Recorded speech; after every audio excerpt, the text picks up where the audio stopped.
Hi, my name is Stephen Irwin, and this is my individual video. So the slides I worked on were the abstract and the introduction. So the abstract just explaining the overall technologies we use for the project, Next.js, HTML, CSS, Firebase.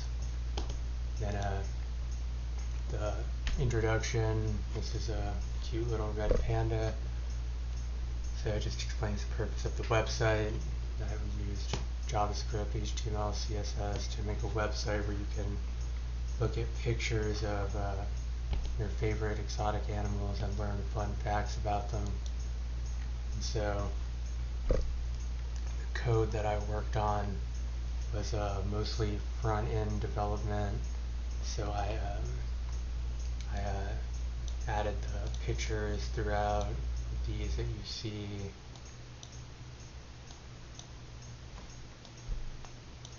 And I did the formatting and the sizing for them.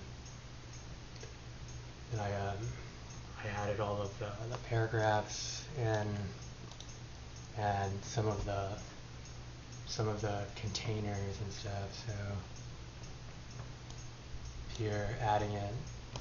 So my contribution was basically on the front end side, making the website look nice and adding the images and finding the images. So those are my contributions.